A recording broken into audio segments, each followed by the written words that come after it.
KCAA Loma Linda. It's that time, ladies and gentlemen, live from Hawaii. This is the Roseanne Barr Talk Radio Show. And now, here's Roseanne Barr. Welcome to Roseanne Live. I want to welcome all KCAA listeners, and I want to welcome all Roseanne Live listeners to this show, Roseanne Live, where you will hear the unfiltered truth. That's right, the unfiltered truth where you will get nowhere else. You can't get it in the mainstream media. You can't get it in the alternative media, but you can get it here on Roseanne Live. Information that you won't typically hear in the mainstream media. Truth to power. That's what I'd like to say. We speak truth to power. And I'm Kathleen Wells. Roseanne isn't here today. You know she's normally your host. In fact, Roseanne is in Toronto giving a speech. She's at a conference on mind control. I don't know what that's about, but she's going to have to tell us about it when she gets back, right? Mind control. In fact, she's being joined by Kathy O'Brien and Mark Phillips in Toronto, and they're talking about mind control. Sounds interesting. I don't know what I think about it. What do you think about it? I don't know. And, well, today is going to be a great show. Don't leave just because Roseanne's not here. I promise you a fantastic show. So don't leave. I know everyone tuned in today because they said, oh, I want to hear Roseanne Barr. I want to hear Roseanne Barr. Well, this is going to be a good show because we have two fantastic guests. The first guest, in fact, I think I'm going to bring them on together, but I don't know if we have Harry Fear. Yes, we're going to have Dr. Roger Ray. And I'm calling Dr. Ray. I'm going to tell you a little bit about him. And then we're also going to have Harry Fear. Harry Fear isn't online yet. But he should be online soon. What I wanted to talk about initially, because Harry Fear gave a TEDx talk in Copenhagen a few weeks back about the subjectivity of media. That's what I was going to title this show today about. But after listening to Dr. Ray's sermons, he gave a few sermons on this issue, I decided I wanted to title it The Necessity for Truth. That's the title of today's show, The Necessity for Truth. So before I bring on Dr. Ray, let me tell you a little bit about him. Dr. Roger Ray holds master's and doctoral degrees in divinity from Vanderbilt, as well as a bachelor's in philosophy from Murray State University. He was a 2004 Merrill Fellow at Harvard Divinity School. Dr. Ray writes a religion and ethics column for the Springfield newsletter, which appears on Wednesdays under the title From the Left. He is also the author of Christian Wisdom for Today, as well as various journals and magazine columns. Dr. Ray's sermons have been published in several professional journals and popular collections.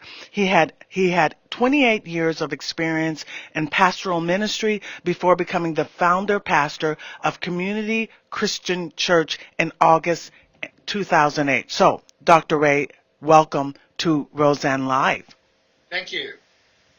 And I see that we have Harry now, but first let me ask you the question. As I said initially, I was going to title today's show The Subjectivity of Media, but I decided let me change it and get a better title that will suit today's show, The Necessity for Truth. And I know I listened to a few of your sermons, and I know in one of your sermons you were talking about the fact that, let's see, how did you put it? Your theology is progressive, and which means it's evidence-based, an evidence-based theology, and that it is necessary that we seek truth. Can you elaborate on those two ideas?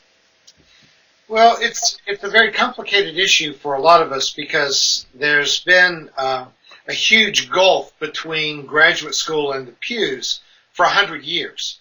Most people who have attended the top-tier graduate schools of religion have been familiar with biblical criticism for a long, long time, but they haven't had the courage to take it into the pew. So you still have an awful lot of folks who have a separate universe of mythology and magic that they operate in their religious life, but then turn to their professional life or their public life and have to deal with fact-based interactions with the sciences or with medicine or politics. And progressives are trying to pull those two together into an intelligent synthesis. You can have a spiritual worldview without believing that you have an imaginary friend in the clouds. You can have a spiritual worldview without believing that there is an imaginary friend in the clouds. So you take that position, that philosophy, that ideology, that knowledge, that spiritual perspective, and bring it down to earth. And in fact, you brought it down to earth with regards to the Zimmerman trial. Yeah, that is a great example of how the public is in need of better information for assessing what's relevant and what's going on in our society. And the Trayvon Martin case did get a lot of coverage, and so a lot of the pertinent issues did finally get out. But, you know, when you think that there's nearly 10,000 homicides in the United States every year, we are woefully uninformed except for these few examples. We'll take the most incendiary cases and cover them to exhaustive detail, and then still get an absolutely horrible outcome. Mm-hmm.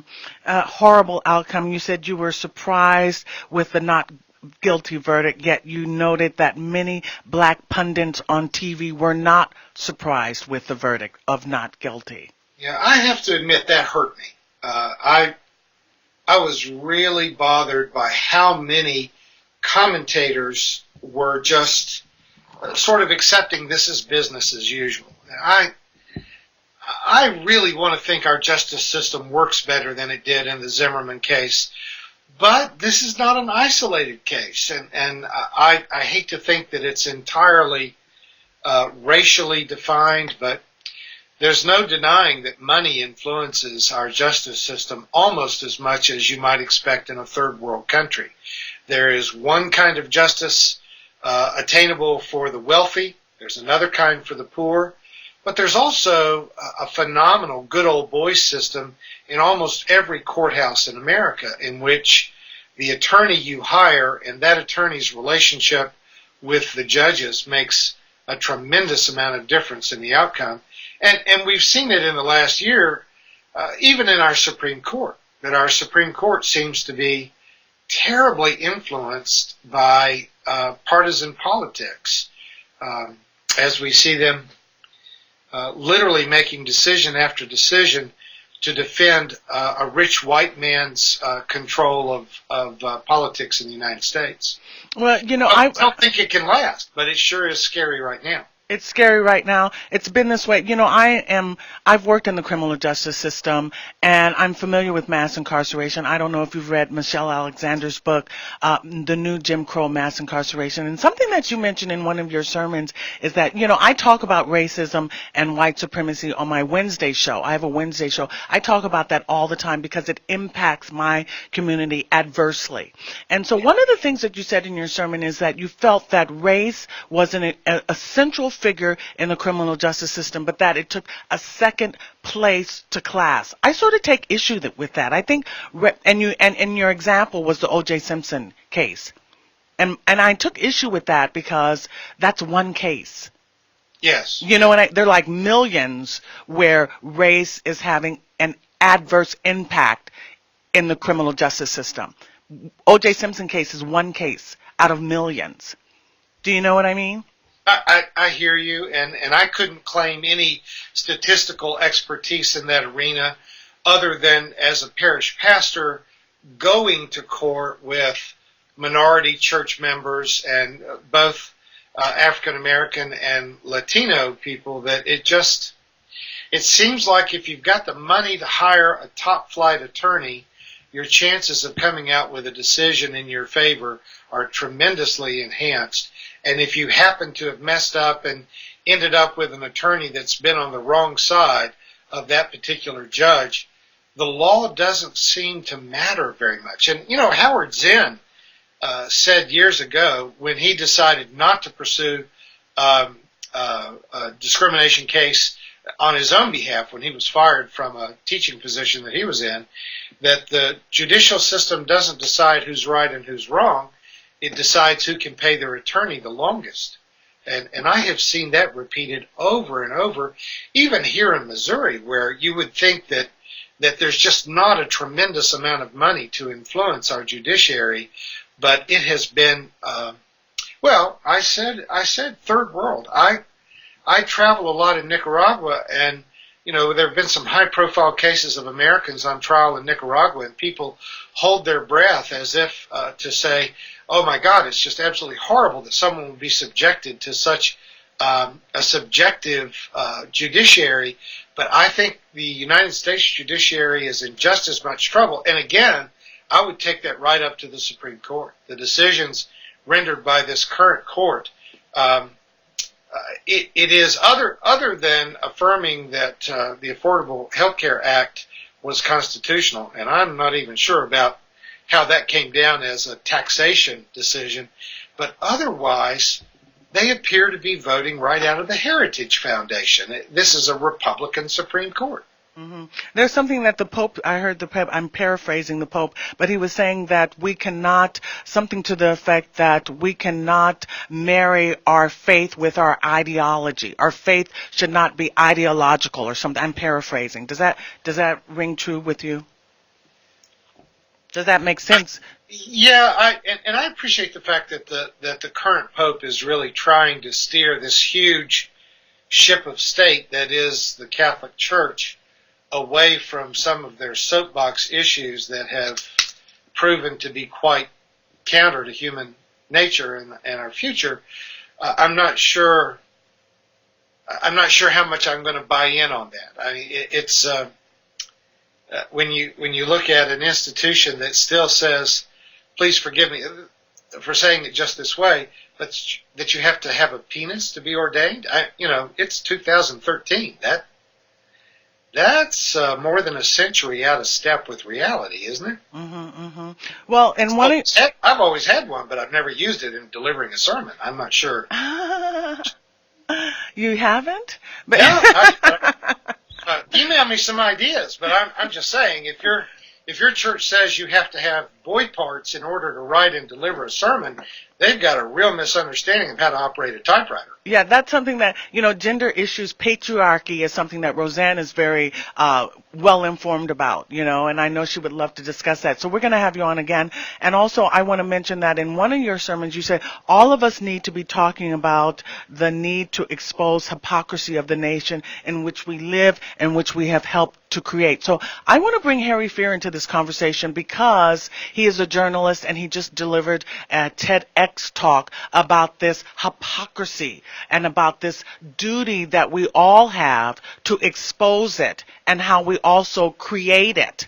So I want to sort of bring, and let us all three talk together. Harry, I want to bring you into this conversation. Can you touch on the fact that you discussed the hypocrisy of the media, or rather the subjectivity of the media in your TEDx talk in Copenhagen? Kathleen, just to say thank you for having me on the show, and it's a pleasure to be alongside this honourable guest. It's very interesting. Kathleen, in the TEDx talk in Denmark, I was talking about the innate subjectivity of the media, but you mentioned hypocrisy, and although I didn't talk about that in the talk, that's equally clear, because the point is that journalists, especially in serious news organizations, they portray themselves as if they are offering like a really almost scientific and true image of reality, that it's somehow objective and impartial. And, obviously, even with basic elementary cursory analysis, one can work out that that's impossible, because all humans are subjective, of course. But, this is really almost a universal phenomenon in the media, even with channels which I watch myself, because of the way that commercial media operates. It has to produce a brand image of news. It kind of, although that's innately contradictory, it kind of presents itself as if it's offering the best view of reality. And of course, the fact that it's offering a different view to others shows that obviously the